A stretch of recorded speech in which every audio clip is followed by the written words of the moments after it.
നമസ്കാരം. ഈ നിമിഷത്തെ ഏറ്റവും പുതിയ വാർത്തകൾ അറിയാം ചുരുക്കത്തിൽ. യമൻ പൗരന്റെ കൊലപാതകവുമായി ബന്ധപ്പെട്ട് വധശിക്ഷയ്ക്ക് വിധിക്കപ്പെട്ട് ജയിലിൽ കഴിയുന്ന മലയാളി നേഴ്സ് നിമിഷപ്രിയയുടെ മോചനത്തിനായി ഇടപെടൽ തുടരുന്നു.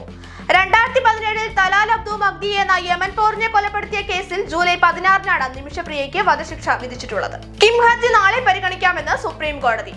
കിങ് റാങ്ക് പട്ടിക റദ്ദാക്കിയ ഹൈക്കോടതി വിധി ചോദ്യം ചെയ്ത് സ്റ്റേറ്റ് സിലബസ് വിദ്യാർത്ഥികൾ നൽകിയ ഹർജിയാണ് സുപ്രീം കോടതിയുടെ പരിഗണനയ്ക്ക് വരിക. തങ്ങളുടെ വാദം കേൾക്കാതെ തീരുമാനമെടുക്കരുത് എന്നാവശ്യപ്പെട്ട് CBSE സിലബസ് വിദ്യാർത്ഥികൾ നൽകിയ ഹർജിയും ബെഞ്ചിന്റെ പരിഗണനയിൽ.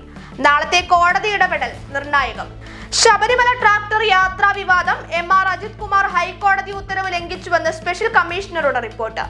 ചരക്ക് നീക്കത്തിന് മാത്രമേ ട്രാക്ടർ ഉപയോഗിക്കാവൂ എന്ന ഹൈക്കോടതി കർശന നിർദ്ദേശം നിലവിലുള്ളപ്പോഴാണ് ADGP ദർശനത്തിനായി ട്രാക്ടറിൽ കയറി ശബരിമലയിലെത്തിയത്. ഷാർജയിൽ 1.5 വയസ്സുകാരിയായ മകളെ കൊലപ്പെടുത്തി മലയാളി യുവതി വിഭജിക ജീവനൊടുക്കിയ കേസിൽ അന്വേഷണം ക്രൈംബ്രാഞ്ചിലേക്കെന്ന് സൂചന. കേസിന്റെ മുന്നോട്ടുള്ള അന്വേഷണത്തിൽ നിയമോപദേശം തേടുവാനും പോലീസ് തീരുമാനം. പ്രതികൾക്കായി ലുക്കൌട്ട് നോട്ടീസ് പുറപ്പെടുവിപ്പിക്കാനും ആലോചന. ചെങ്ങന്നൂർ ഭാസ്കര കാർണവർ വധക്കേസ് പ്രതി ഷെറിനെ ജയിൽ മോചിതയാക്കിക്കൊണ്ടുള്ള ഉത്തരവ് പുറത്തിറക്കി സർക്കാർ. ഭർത്തൃപിതാവായ ഭാസ്കര കാർണവരെ ഷെറിനും മറ്റു 3 പ്രതികളും ചേർന്ന് വീടിനുള്ളിൽ വെച്ച് കൊലപ്പെടുത്തിയത് 2009. ഇതുപോലുള്ള വാർത്തകൾ അറിയുവാൻ മലനാടൻ വോയിസ് എന്ന ചാനൽ സബ്സ്ക്രൈബ് ചെയ്യുക. നന്ദി.